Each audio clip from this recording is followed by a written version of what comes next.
The ruins are the first clue. Wherever a Naga makes its home, you will find ruins, collapsed columns, crumbling halls, the overgrown foundations of something that was once grand and is now merely old. This is not coincidence. The Naga does not inhabit ruins because ruins are convenient. It inhabits them because ruins are what it knows, what it has always known, because the world the Naga descends from was itself a ruin by the time human history began, and the creature has spent the millennia since in the spaces that the civilizations it outlasted left behind. There is a patience to this that most creatures of Faerun do not possess. The Naga waits in the way that something very old and very intelligent and very certain of its own survival waits. Not with the anxious vigilance of prey, but with the deep, coiled stillness of something that has learned across centuries that the world comes to it. The ruins draw adventurers. The adventurers provide entertainment and occasionally meals, and sometimes the kind of information that a creature of genuine intellect finds more valuable than either. The Naga is not a simple monster. It is, in the taxonomy of Faerun, one of the more genuinely complicated things the realms contains, ancient beyond reckoning, magical by nature rather than training, shaped by a creation event that predates the current arrangement of gods and empires and peoples by so long that most histories do not reach it. Understanding the Naga requires going back much further than the present, back to the days of thunder, back to the world the current world was built on top of, back to the Saruk, the First Age and the Makers. Long before Faerun wore its current shape, before the human kingdoms and the elven empires and the dwarven holds existed as anything more than potential, the surface of Aber Toril belonged to a different order of civilization entirely. The creator races are what scholars call them now, the beings who shaped the world's primary species during the period the most ancient records call the Days of Thunder. Of these, the Saruk were the first and the most prolific in their creations. The Saruk were serpentine beings of immense intelligence and considerable magical power who established their dominion over the ancient supercontinent in an era so distant that even the longest-lived races of the current world have only fragmentary knowledge of it. They built kingdoms, Okoth in the south, Istosephaphil in what would eventually become the Sea of Fallen Stars, and most relevantly Mahershalk on the Chultan Peninsula. From these civilizations, they conducted the magical research that defined the age, the exploration of how life could be shaped, combined, directed. The Yuan-Ti were among their creations. So were the Nagas. The first Nagas were water Nagas, bred specifically for the purpose of exploration. The Saruk were powerful builders and researchers, but limited as travelers, and the vast territories of Aber Toril required something that could move through its lands and waters with the intelligence to observe and report and the adaptability to survive in environments that Saruk civilization had not yet reached.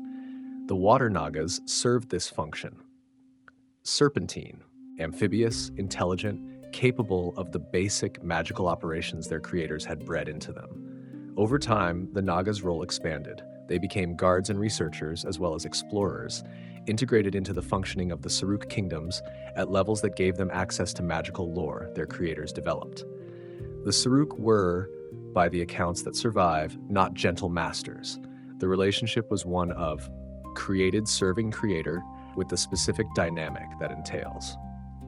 But the Nagas were intelligent enough to learn, and the Saruk were ambitious enough to teach, and what passed between them in the centuries of Mahershalk's height laid the foundation for everything the Nagas would become. The Saruk were not immortal.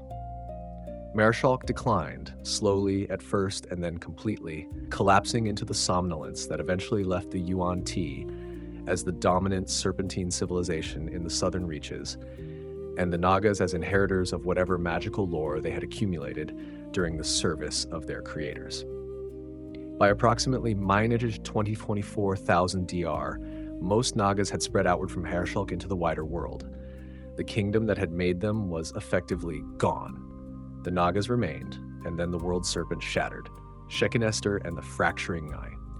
Before there were multiple types of Nagas, there was a deity that all Nagas worshipped. The world serpent was, and theologians have never fully agreed on what precisely the world serpent was. A god, a cosmic entity, the divine embodiment of serpentine existence, the animating principle behind the Naga's inborn connection to magic. What the sources agree on is that it was singular, and then it was not. The fragmentation of the world serpent is the event that defines Naga religious history. The theologians who study it debate whether the Nagas themselves caused it, whether their endless curiosity and questioning about the deity's nature wore it apart through the sheer weight of inquiry, or whether the fragmentation was inevitable and the Nagas simply witnessed it. What matters for understanding the Naga is what emerged from it. Shekinester is what emerged. The Naga Queen, the greater goddess whose domain is wisdom in all its aspects, who fragmented from the world serpent as its most enduring face. She is described in the Naga theological tradition as multiplicit being, a deity who embodies stages of life and aspects of wisdom simultaneously, whose nature requires multiple aspects to express what a single unified form cannot contain.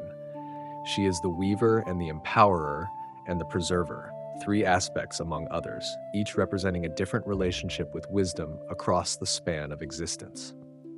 The Nagas worship her. She is theirs and they are hers in the specific way that a created people and the deity who holds their mythology are bound to each other.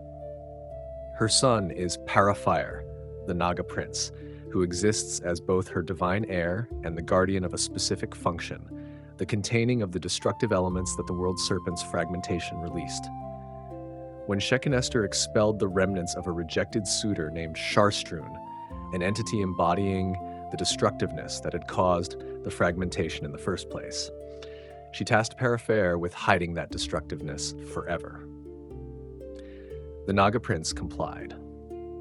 What this means cosmologically, what it says about the nature of destruction, and whether it can ever truly be contained rather than simply relocated, is the kind of theological question that Naga scholars have been arguing about since before most mortal civilizations existed.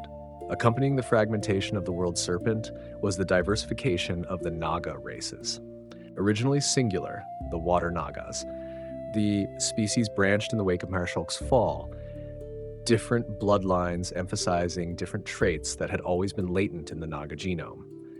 The resulting subspecies are not simply physical variations, they are philosophical variations, each type of Naga representing a different relationship with the magical heritage of their origins, with the world they inhabit, with each other, and with whatever it means to be an immortal serpentine intelligence in a world that will not stop changing around you. The body and the nature. All Nagas share the same basic architecture, serpentine bodies ranging from 10 to 20 feet in length, weighing between 200 and 500 pounds, with heads bearing a distinct humanoid quality that sets them apart from the purely animal serpents they superficially resemble. The humanoid element is not simply aesthetic. It is the visible evidence of the magical interbreeding that created the Naga, the human intelligence and curiosity grafted onto a serpentine form by the Saruk's experiments, expressed in the face as much as in the mind behind it. They are hermaphrodites entirely.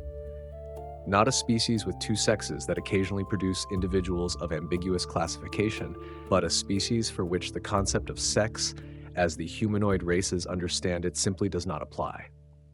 A Naga can reproduce through coupling with another member of its subrace or through self-fertilization, with no method preferred over the other, and the choice left to convenience or inclination.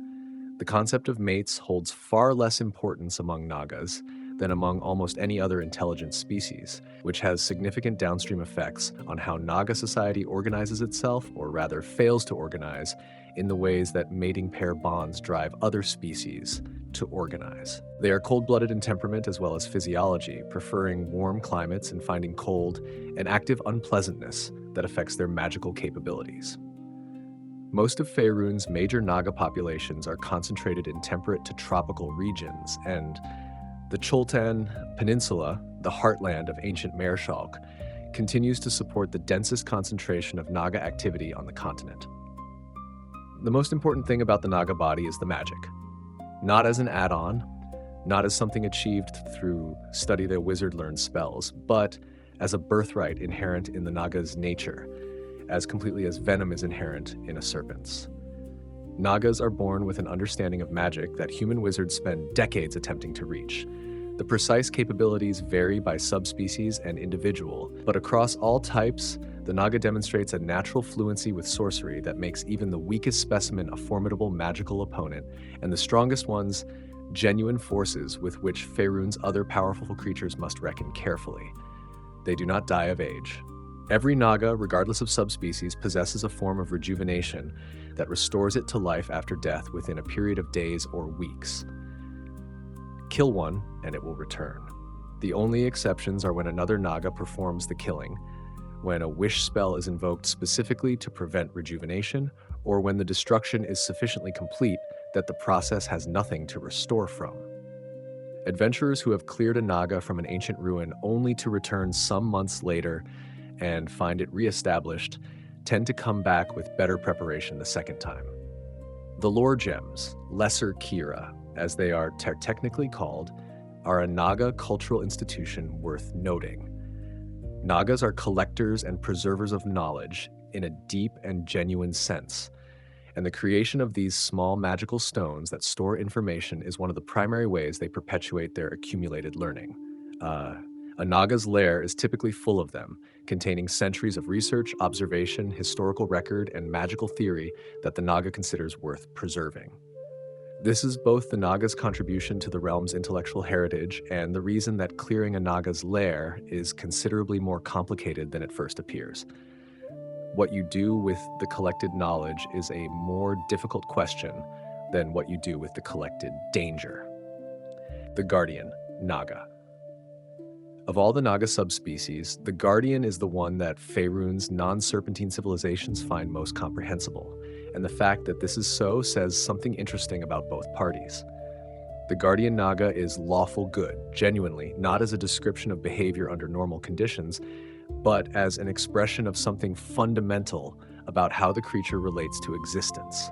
It is an immortal being whose purpose is protection, whose centuries of continued existence are organized around the preservation of magical secrets and sacred lore and powerful artifacts from the hands that would misuse them. Where most intelligent creatures accumulate goals over time, the Guardian Naga's goals are remarkably consistent. Find the thing worth protecting, protect it, continue protecting it indefinitely. The body gives these creatures away, scales of greenish gold with a silvery triangular pattern along the back that shimmers in the light, growing to 20 feet in length and half a ton in weight. The eyes are distinctive, bright, deeply intelligent, unsettling to creatures that expect predator eyes to contain appetite because the Guardian Naga's gaze contains something more like deliberate assessment. The poison it can spit up to 30 feet is a hazard but not a threat. The Guardian uses it defensively rather than for hunting, because the Guardian does not hunt in the way that other Nagas do. It does not need to. The Guardian Naga came into its purpose during the fall of the civilizations that created the things it now protects. When the Saruk of Maharshok declined, when the ancient elven kingdoms collapsed under the weight of their own ambitions, when human empires rose and were destroyed by invaders or internal failure, they left behind libraries of magical knowledge and hordes of powerful artifacts and sacred sites of divine significance, all of which represented tremendous potential for good or catastrophic potential for harm, depending entirely on who found them next. The Guardian Nagas recognized this. Some of them had been there when the civilizations that created these things were still standing. They had watched the creation. They stayed to protect what was left. This long continuity creates a specific quality of knowledge in the Guardian Naga. It knows things that no living scholar can verify from any surviving source because it was there. It knows the original purpose of the object in the sealed chamber below its lair. It knows which spells in the ancient tome are safe to use and which were deliberately mislabeled by the mage who wrote them. It knows why the sealed door should remain sealed and what will happen if it is not, in the specific way that a being who watched the original sealing and has thought about it for 800 years knows things. Guardian Nagas communicate with visitors. This distinguishes them from many of their kin and makes them, paradoxically, both more accessible and more dangerous to deal with. The more accessible part, They will tell you what they protect and why if approached with appropriate respect. The more dangerous part, they will also tell you clearly and without malice exactly what they will do if you attempt to take it. A Guardian Naga explaining the consequences of attempting to remove the artifact under its care is providing information, not making threats. The distinction matters because the Naga is patient enough to act precisely as described when the time comes. Their alignment sometimes manifests as service to lawful good deities beyond Shekinester. Guardian Nagas have been documented as servants of Moradin, Yondala, Siroli, and other lawful good powers.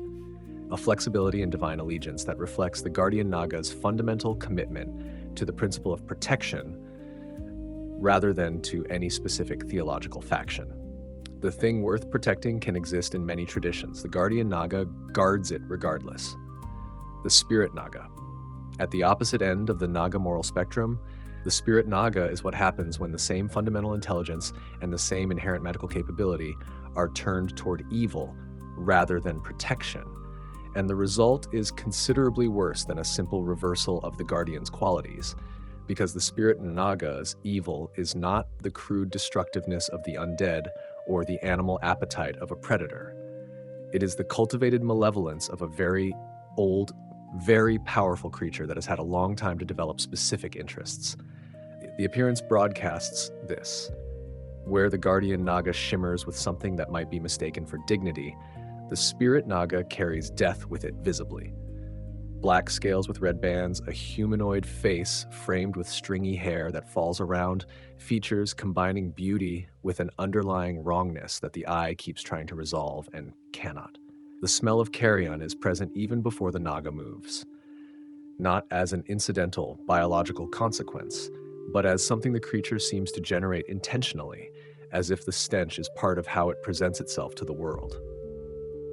The Spirit Naga's favorite food is rotting flesh, and it neither hides this preference nor finds anything to be ashamed of in it.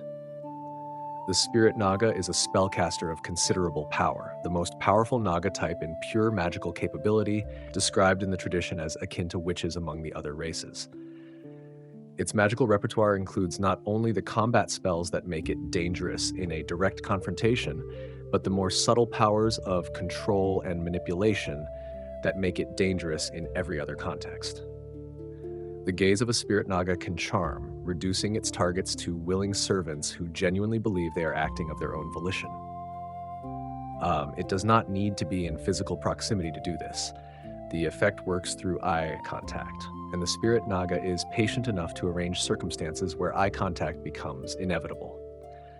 The cults and slave rings and criminal enterprises under Spirit Naga control throughout Faerun are documented extensively enough that the pattern is clear.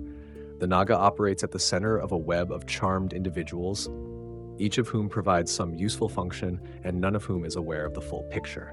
The Spirit Naga does not advertise its presence. It allows intermediaries to become its visible face, maintaining its own concealment in the ruins or the caverns that serve as its lair, managing the operation through the charmed minds of agents who would be horrified to know their condition if they had the will to be horrified. The rejection of Shekinester's worship in favor of darkness and self-interest is the theological marker of the Spirit Naga's disposition. Where the Guardian Naga serves a principle of protection that connects it to the Naga's broader divine heritage, the Spirit Naga has turned away from that heritage entirely. Some Spirit Nagas have discovered and mastered ancient rituals of the Saruk that transform them into the vastly more powerful Ha-Naga, the Naga lords whose size and capabilities vastly exceed those of any standard specimen. The transformation requires specific ancient knowledge and considerable magical investment. Spirit Nagas who undertake it tend to be old enough and powerful enough that the addition of Ha-Naga capabilities makes them among the most dangerous individual creatures in whatever region they inhabit. The rejuvenation that all Nagas possess takes on a specific quality in the Spirit Naga's case. Other Nagas return from death and resume whatever they were doing. The Spirit Naga returns from death, angry. The intervening period between death and restoration is experienced in a way that the living find difficult to understand, and the Naga finds deeply unpleasant. and the creature that emerges from rejuvenation carries a grudge against whatever caused the interruption. This has educational value for adventuring parties who decide to deal with a Spirit Naga through the expedient of killing it without a more permanent solution. You have not solved the problem. You have made it personal. The Water Naga. The Water Naga is the original.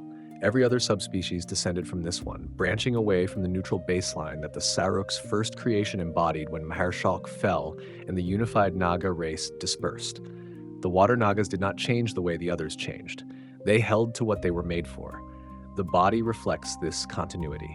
Emerald to turquoise scales in reticulated patterns of olive and dark green and brown and gray, with frilled spines along the length of the body that rise when the creature is agitated or excited, a visible emotional register that the other subspecies, more politically sophisticated, have largely learned to suppress. The Water Naga lacks that suppression, not from inability, but from indifference. It does not maintain a diplomatic relationship with the world. It maintains rivers and lakes and the territories it has claimed within them. Water Nagas live in fresh water, rivers, lakes, clear, deep pools. And they live alone, preferring solitude with a preference that is not quite misanthropy and not quite unsociability, but something more like the territorial contentment of a creature that has found exactly the environment it was designed for and sees no particular reason to share it. They are found throughout Faerun's major waterways, the river Ashaba in Kormanthor, the Naga Flow and Naga Water in the southern reaches, the deep cold lakes of regions that most surface travelers never visit. They surface occasionally, deal with whatever requires dealing with, and return to the depths. Their relationship with non-Naga beings is characterized by a studied neutrality that can tip in either direction depending on context and the Naga's assessment of the situation. They are not aggressive by default. They are not welcoming by default. They are very old beings with a very clear sense of their own territorial boundaries, and what happens to you depends almost entirely on whether you have crossed those boundaries and what your apparent intentions are in doing so.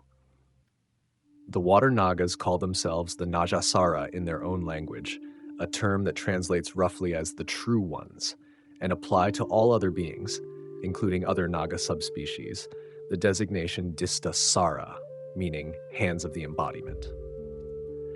This taxonomy tells you something about how the Water Nagas understand their own position in the world. They are the original. Everyone else, however powerful or wise or ancient, is in some sense derivative from what they represent. This attitude is not expressed aggressively, but it is not concealed either. The Water Naga that tolerates your presence in its lake knows that you are secondary and does not pretend otherwise. Their magic runs toward the elemental, water, cold, lightning, the forces most naturally associated with the aquatic domain they inhabit. A Water Naga in open water is more dangerous than one dragged onto land, both because the environment suits its physical capabilities and because its spellcasting is augmented by the element it has spent centuries in alignment with.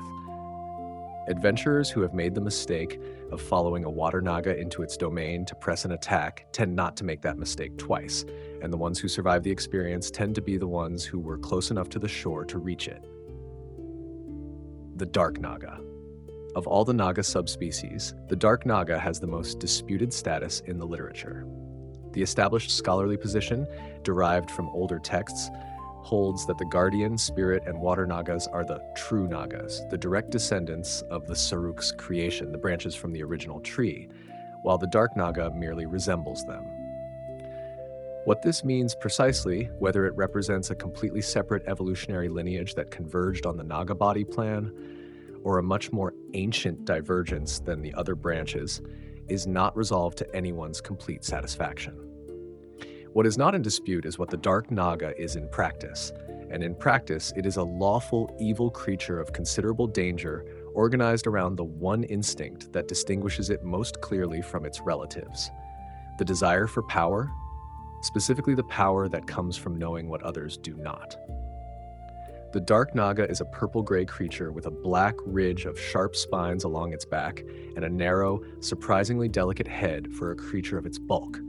It is smaller than most of the other Nagas, rarely exceeding 12 feet, But what it lacks in size, it compensates for through a magical capability focused on the control and corruption of other creatures, rather than the direct application of force.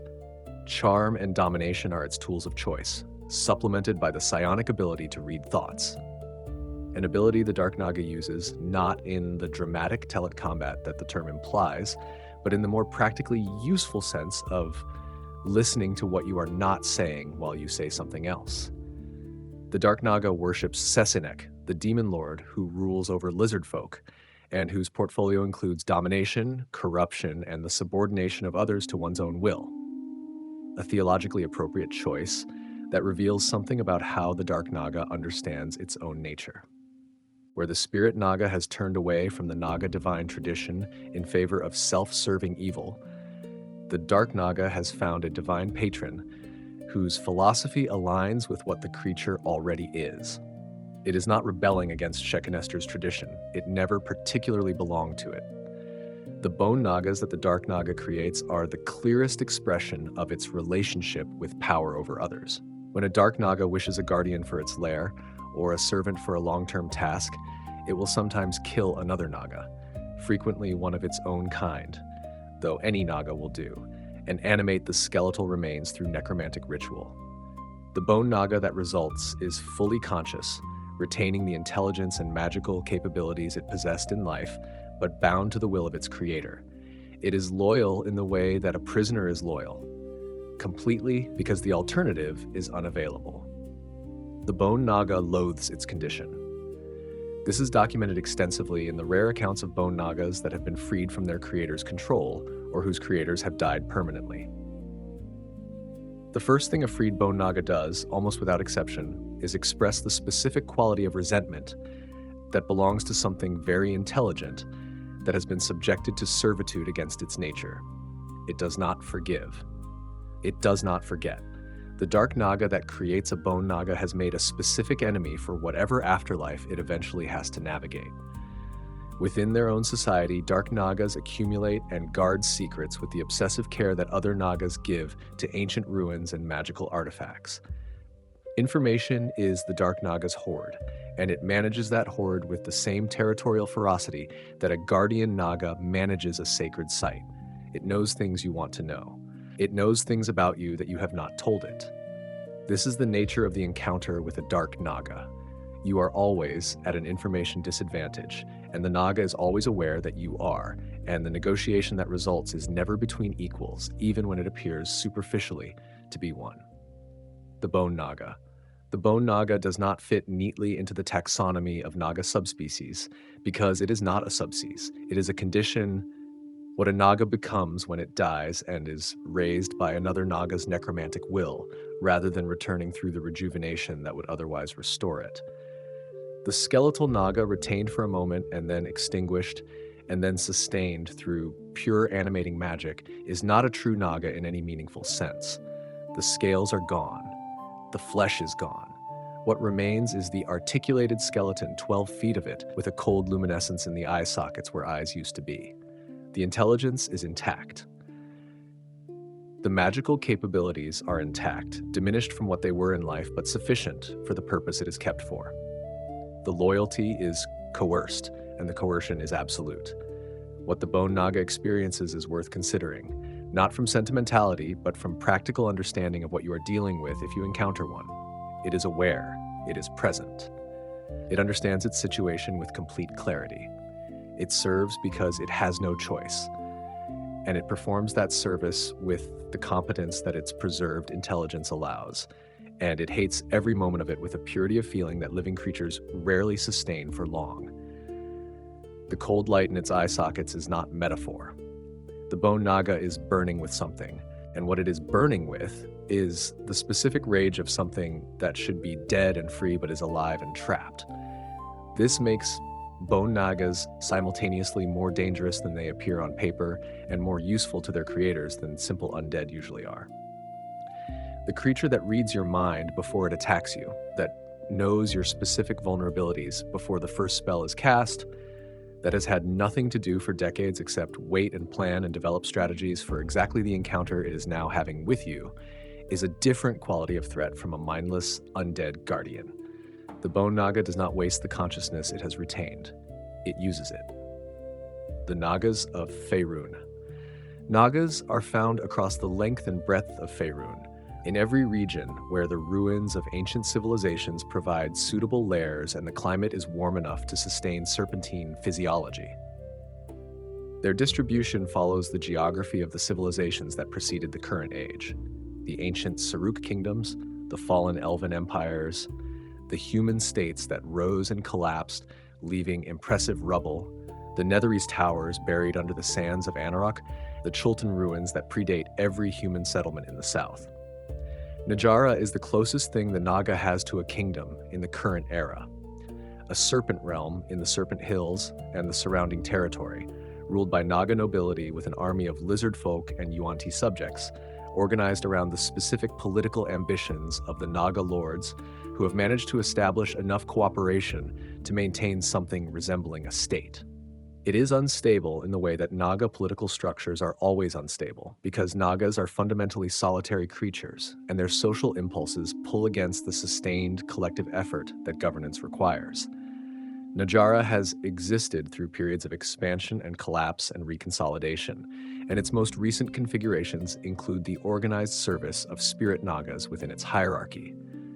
The Serpent Kingdoms of the South, the Naga Flow, the Naga Water, the regions where water Nagas have established territorial dominance across major waterways represent a different kind of Naga presence.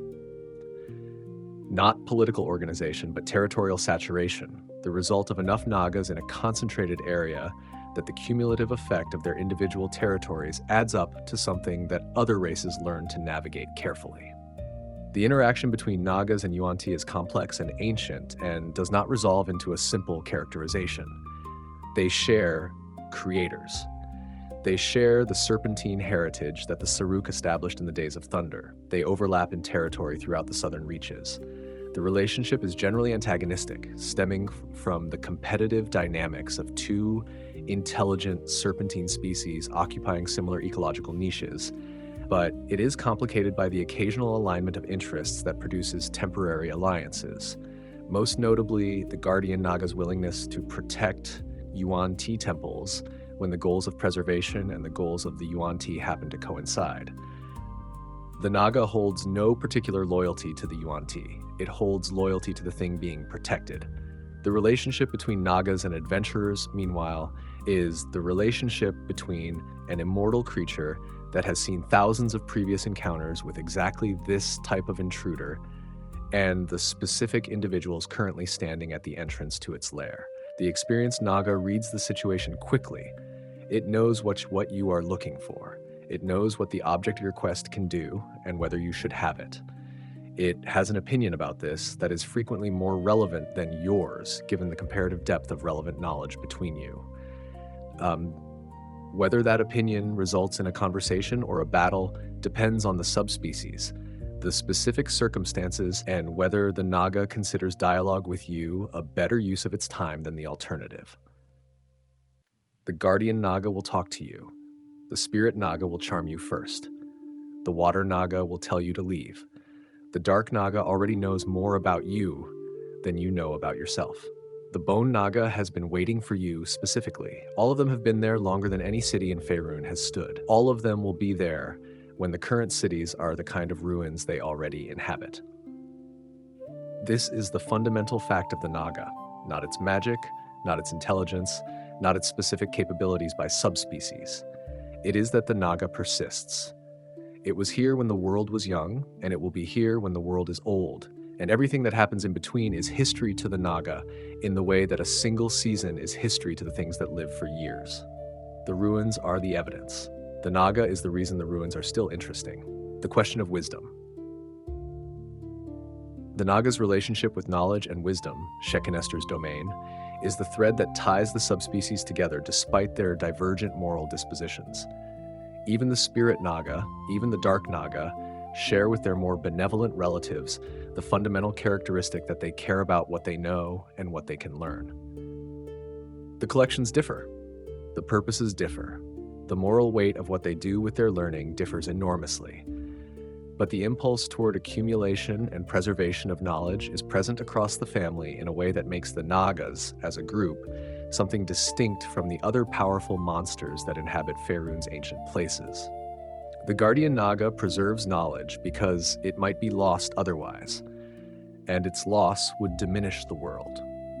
The Spirit Naga collects what it can use for leverage or control. The Dark Naga hoards secrets as a power base. The Water Naga accumulates the lore of the waterways it has inhabited for centuries simply because it was there to observe. What drives them is different. What they accumulate has a similar form. This is not coincidence. It is the inheritance of a species created by a civilization that considered the acquisition and application of knowledge to be the highest aspiration available to an intelligent being, and that built into its created servants enough of that aspiration to sustain them through the millennia after the civilization itself was gone. The Saruk are dust. What they knew is, in the Naga lore, gems, passed down through generations of a species that watched its creators fall and decided, on balance, that the knowledge was worth keeping. There is something almost poignant about this, if you are inclined toward finding poignancy in ancient serpentine beings that will charm you or devour you or enslave your skeleton if you give them sufficient cause. The Naga is the library the Saruk left behind when they went. It does not know this is what it is. It simply is. In the ruins, holding the light of a civilization that died long before the world's current nations were founded, coiled around what remains. The ruins are the first clue. The Naga is the second. Go carefully. The magic of the Nagas. The Naga's relationship with magic is the central fact of its existence, and it requires careful distinction from the relationships that other intelligent creatures have with the same force. A wizard learns. The wizard begins without any inherent connection to the weave of magic, acquires that connection through study, builds it through practice, and eventually develops a competence that reflects the investment they have made. The wizard's magic is entirely achieved, the product of intelligence applied to a body of knowledge over time. Take away the study and the practice, and what remains is a clever person without access to the arcane. A Naga is born with access. Not in the limited sense that a sorcerer is born with access. The sorcerer's magic emerges from a bloodline, a connection that requires discovery and must still be developed, but in the more fundamental sense that magic is part of the Naga's biology in the way that venom is part of a serpent's biology. The Naga does not learn to use magic any more than a cobra learns to produce poison. The magic is constitutive. It is what the creature is. This shows in how Naga spellcasting works. Nagas cast without components. No bat guano, no fleece, no verbal incantations requiring years of pronunciation practice. The Naga speaks, or does not speak, depending on the spell, and the effect occurs. The connection between the Naga's will and the weave is direct in a way that most spellcasters spend their entire careers trying to approximate through the scaffolding of spell components and memorized formulae. The Naga simply is. The specific magical flavors vary by subspecies in ways that reflect both temperament and history. Guardian Nagas have access to both the arcane and the divine, their alignment with lawful good principles giving them connection to the divine channels that most arcane casters cannot reach. Their spell preparation reflects this duality. Combat magic and protective vective magic and healing in a combination that makes them effective both offensively and as sustainers of whatever they are protecting. Spirit Nagas lean heavily toward the arcane, with the specific emphasis on charm and control and devastating offensive capability that their temperament demands. Dark Nagas specialize in domination and mental manipulation. Water Nagas favor elemental magic aligned with their aquatic domain. The lore gems that Nagas create are the externalization of this magical inheritance. A Naga holding a Kira is not simply carrying a storage device. It is carrying concentrated magical knowledge in a form that can transmit understanding directly to another mind. The Nagas use them to preserve research that they cannot hold in living memory across the centuries, to share specialized knowledge with other Nagas, and occasionally to trade with non-Naga beings in exchanges that the Naga considers worthwhile. The value of a lore gem is not easily quantified. It depends on what was stored in it, how long ago, and by whom. And Nagas, who have been collecting and creating them for centuries, have accumulated stores of magical knowledge that make their lairs some of the most intellectually significant locations in Faerun, often without anyone who might benefit from this significance being aware that it exists. What the Nagas want. The difficulty in describing Naga motivation is that the species is too diverse in alignment and disposition to admit of a single answer. A Guardian Naga and a Spirit Naga want fundamentally different things in ways that parallel the difference between their alignments. But even within the broad categories of their respective moral dispositions, individual Nagas develop specific obsessions, loyalties, and goals that reflect the centuries they have had to develop preferences. A Guardian Naga that has spent 400 years protecting a specific collection of pre-Netherese magical texts has developed a relationship with those texts that is not simply professional. It knows them, it has read them repeatedly across the centuries, understood their contents more deeply with each reading, as the Naga's own knowledge expanded to contextualize what the texts described, and formed opinions about which among them are the most important and which of the knowledge they contain is most dangerous in the wrong hands. The Guardian Naga is not a neutral repository. It is a curator with a curatorial perspective, and that perspective has been shaped by 4 centuries of nothing else to think about. A Spirit Naga whose territory encompasses a ruined city has had time to explore every corner of it, decode every inscription, understand the specific failure mode that destroyed the original civilization, and form theories about what would have been necessary to prevent that failure. To prevent failure. Whether those theories are correct is less important than the fact that they are genuinely held, genuinely developed, the product of a long and serious intellectual engagement with the evidence. The Spirit Naga is evil. It is also probably the leading living expert on the civilization that built the ruin it currently inhabits. What Nagas generally want, beneath the specific goals of the individual, is the continuation of what they are already doing. The Naga is not a restless creature. It does not accumulate ambitions. The Guardian Naga that has protected something for a century does not look to protect something more impressive for the next century. It continues to protect what it has. The Spirit Naga that controls a territory does not typically seek to expand that territory beyond what serves its comfort. The stability of the Naga's goals over time is one of the things that makes it most reliable in the specific ways it is reliable, which is to say, you can usually predict what a Naga you have encountered before will do, because it will be doing what it was doing before and what it will be doing after. This stability also means that Nagas do not typically seek conflict with the civilizations that build up around them. The human kingdom that expands into a region where a water Naga has lived for 2 centuries is not dealing with a creature that perceives territorial expansion as an affront, requiring military response. It is dealing with a creature that perceives the expansion as an inconvenient development that requires some adjustment to its patterns, and which will establish, through whatever means are available, the specific limits of what it will tolerate. Crossing those limits produces a response calibrated to the specific limit crossed, rather than to the abstract principle of territorial sovereignty.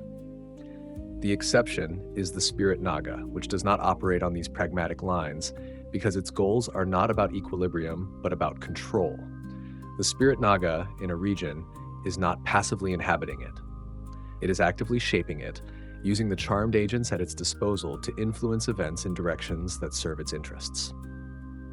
The equilibrium it seeks is not the natural equilibrium of undisturbed territory, but the specifically constructed equilibrium of a controlled environment, and disturbances to that environment provoke responses designed to reassert control rather than simply to repel intrusion. Naga society and its absence. The Naga is fundamentally a solitary creature, not in the sense that it suffers from the absence of company, not in the sense that solitude is a condition it endures, but in the sense that the Naga's default relationship with existence is one Naga to world, rather than one Naga to community. What social organization Nagas produce emerges from practical necessity rather than from any social instinct, and it is always less stable than the individual Naga that composes it. 2 Guardian Nagas protecting different aspects of the same ancient complex may coordinate their efforts with something approaching genuine cooperation. A spirit Naga may maintain a court of charmed servants that constitutes a kind of society from the outside while being entirely artificial from the inside. The Nagas of Najara achieve political organization through the specific combination of aligned interests and individual power that makes the alternative, constant conflict, less appealing than the current arrangement. None of this produces anything resembling the Naga equivalent of a civilization, and the Nagas themselves do not particularly appear to want one. The Saruk civilization that created them is the closest they came to being embedded in a larger structure, and that civilization is long gone. The Nagas observed its fall. Some of them participated in it, in the specific sense that the spread of Naga populations outward from Hershalk accelerated as the kingdom declined. They did not try to preserve it, they took what they could carry, primarily knowledge, and dispersed into the world that would eventually belong to the species the Saruk had created alongside them. The relationship between Nagas and Yuan-Ti in the current era carries the shadow of this shared origin. Both species were made by the Saruk. Both species inherited aspects of the Saruk's magical tradition when their creators disappeared. Both species inhabit the ruins of the civilization that made them. They are not allies. They are not enemies in the permanent sense. They are two ancient peoples with a complicated shared history and overlapping territorial interests, and no particular desire to resolve either complication. The Naga's genuine social relationships, where they exist, are with the things it protects rather than with other Nagas. The Guardian Nagas' connection to the objects under its care over centuries develops a quality that is not easily categorized, but is functionally indistinguishable from devotion. The lore gems it has created, the texts it has read and reread, the sacred site it has warded against intrusion for longer than any living human civilization has stood. These are what the Naga is in relationship with, and they constitute a kind of community more real to the creature than most of the living beings it encounters. The long perspective. Here is the honest summary of what it means to encounter a Naga in one of Faerun's ancient places. You are meeting something that was there when the place was new. Not every Naga, not every site, but the possibility is always present, and even the youngest Naga you are likely to encounter has had decades to study the specific location it inhabits and to develop capabilities and knowledge that are calibrated to its particular environment. The Naga knows its lair in ways that no invading party can replicate in a single visit. It knows which corridors have structural problems. It knows which chambers have acoustics that favor or disfavor particular types of spells. It has been waiting for you in the sense that it has been waiting for something like you, because there is always something like you, eventually. The appropriate response to this situation is not paralysis. Nagas are fought and defeated regularly throughout Faerun by adventuring parties of appropriate capability and preparation. They are not unkillable, though they are difficult to kill permanently. They are not omniscient, though they are knowledgeable. They are not infallible in their magic, though they are formidable spellcasters. The gap between their long experience and your short one is real, but it is not unbridgeable. What it requires is respect for what you are dealing with. Not deference, not fear, but the honest acknowledgement that the creature coiled in the chamber at the end of this corridor has been there since before your grandparents were born and has thought carefully about exactly this situation. Bring that acknowledgement to the encounter and you are already in better shape than most of the parties that have preceded you in this particular ruin. The Naga is ancient. The ruins are ancient. The knowledge the Naga guards or hoards or has accumulated through centuries of solitary study is ancient, and some of it is worth considerably more than the danger required to obtain it. Go carefully. Know what you are looking for. Have a plan for when it already knows why you're there. The encounter.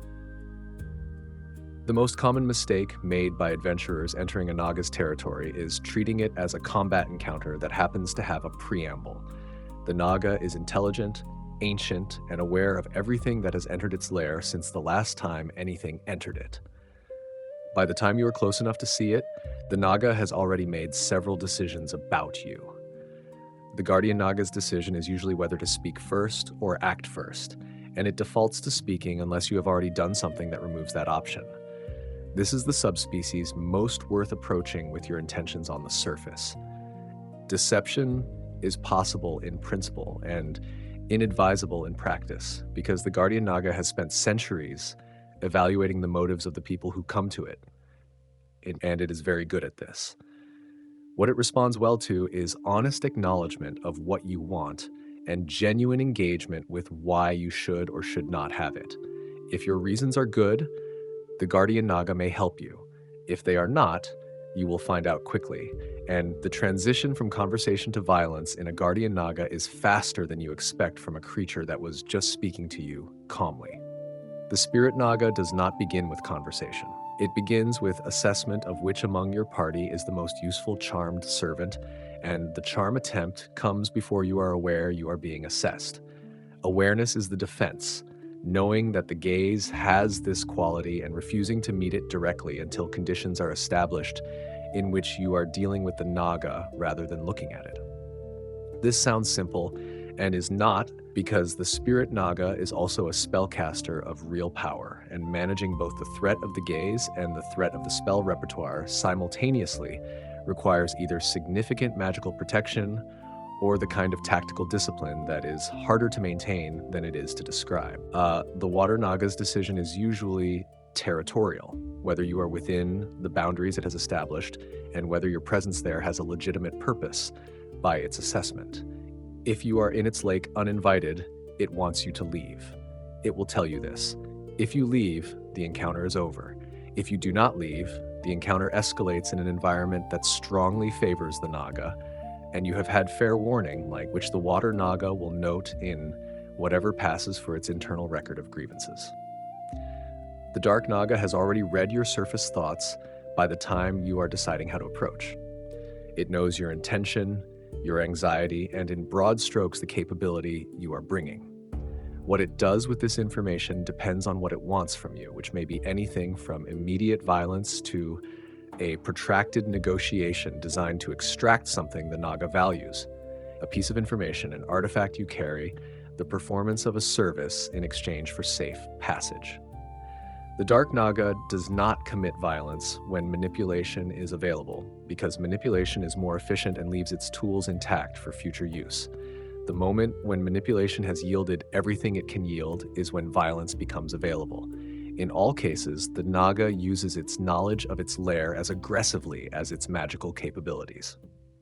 The specific chamber acoustics, the pillars that can be moved between, the secondary exits that are not on any map and that the Naga uses to reposition between spell salvos, the structural weaknesses that the Naga knows about and you do not. Fighting a Naga in its own lair is fighting a prepared opponent in a space where the opponent has been preparing for longer than most mortal careers. The preparation you bring is what narrows this gap. Know which subspecies you are facing before you enter. Know what it wants and what it protects. Know that it will return if you do not solve the underlying problem and not merely the immediate encounter. The Naga that is killed in its lair has lost a battle. It has not lost the war it has been conducting in this location since before your parents were born. The long inheritance. The Nagas do not think about their role in Faerun's history in the way that scholars think about it. The Guardian Naga protecting a collection of pre-Netherese texts does not think of itself as preserving the intellectual heritage of a vanished civilization for the benefit of future generations. It thinks of itself as doing what it is doing, which is what it has always been doing. The framing is a mortal imposition on a creature whose relationship with time is sufficiently different that the framing would not translate accurately even if the Naga cared to examine it. But the effect is what the effect is, regardless of intention. The Nagas are the continuity between the world's ancient history and its present, not because they intended this role and not because anyone appointed them to it, but because they were there during the ancient history and they remained while everything else changed, and what they accumulated during the long period of their survival is part of what the current world is built on, whether the current world knows it or not.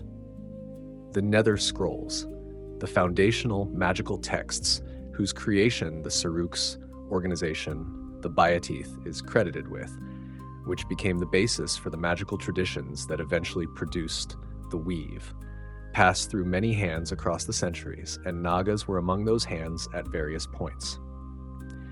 The Guardian Nagas, who have protected fragments of pre-Netherese magical knowledge, are protecting material that directly connects to that heritage. The Dark Nagas, who have accumulated secrets from the ruins of fallen empires, know things about the political and magical history of the world that court scholars and harpers and the agents of various factions would consider invaluable. The Nagas hold this material not as archivists, making it available to those who need it, but as collectors who have assessed its value and decided what to do with it on their own terms. The Guardian Naga will share if the sharing serves protection. The Dark Naga will trade if the trade is favorable. The Spirit Naga does not share at all. The Water Naga considers most of it irrelevant to the rivers it inhabits and has not thought much about the external value of what it incidentally knows. This is the Naga's relationship with the world, expressed honestly. It is not serving the world's interests. It is not working against them. It is pursuing its own continuity and its own goals within a world it has outlasted several times over and expects to outlast again. The world is the context. The Naga is not the context. The world changes around it while the Naga remains coiled in the ruins of whatever the world most recently destroyed. Shekinester watches over her children in the Court of Light, maintaining the arching flame that the Naga theological tradition holds as the animating principle of existence itself. The Naga Queen is the wisdom of the species, accumulated and held and tested and preserved across all the ages since the Suruk created the first of them at the beginning of the world's recorded history. Her son Para Fire guards the destructiveness she expelled, containing it so that the species does not tear itself apart from within. The Nagas persist. The ruins grow older around them.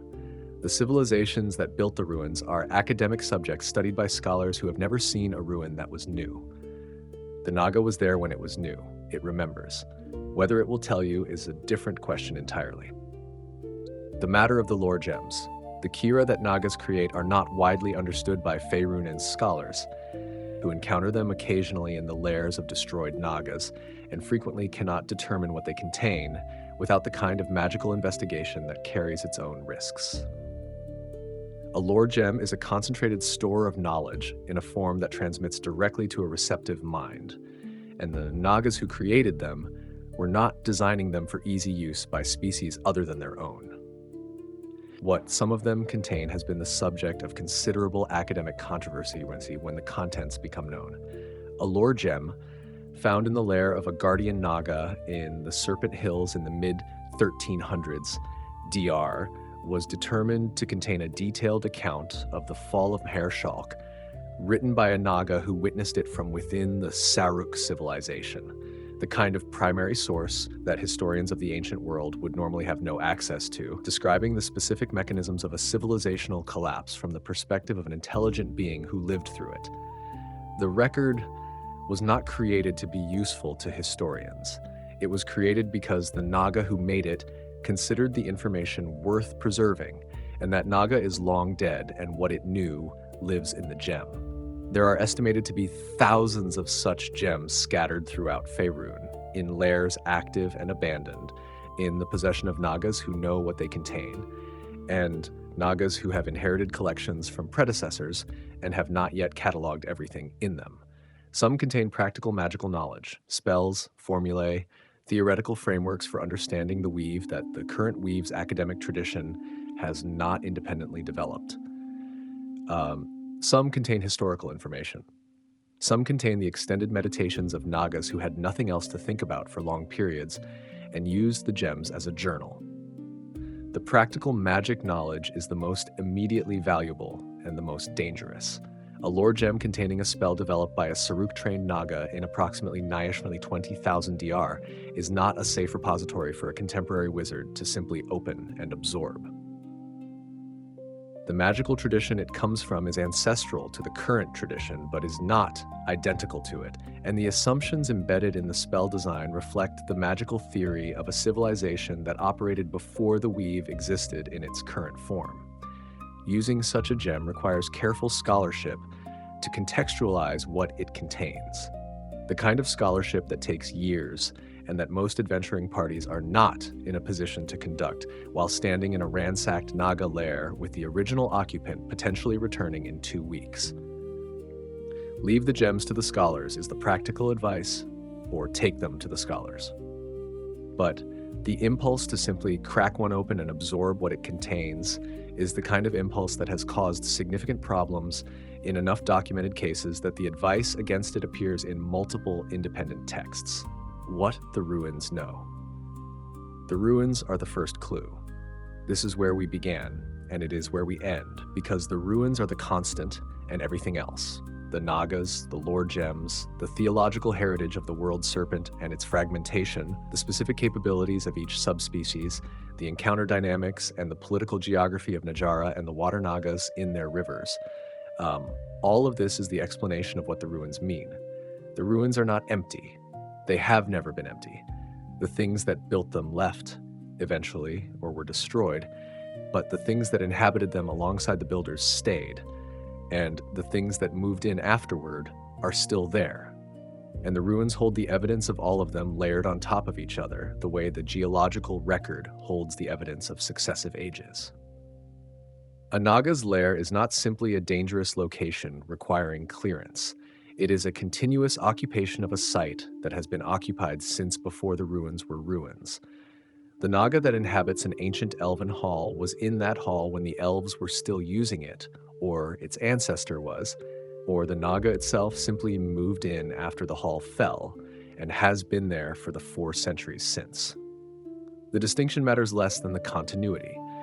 The fact that something with deep knowledge of the location and genuine interest in what it contains has been present throughout the site's post-civilizational history.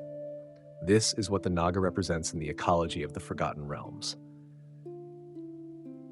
Not evil. In the composite, the subspecies are too different for that characterization to hold. Not good, for the same reason. The Naga is ancient continuity, the thread running from the Saruch through the millennia to the present, carrying the accumulated knowledge and the magical heritage and the specific perspective of something that has watched the world's history happen and retained its own experience of it in ways that nothing else has. Faerun's living history is not in its libraries, which burn, or its scholars who die, or its oral traditions, which drift and corrupt over centuries. It is, in part, in the Nagas, specifically in the lore gems they have created, in the information they have accumulated, in the specific witness they have borne to things that no other record survived. The ruins know things. The Naga in the ruins knows more. Whether you get to know what the Naga knows is up to the Naga. Go carefully.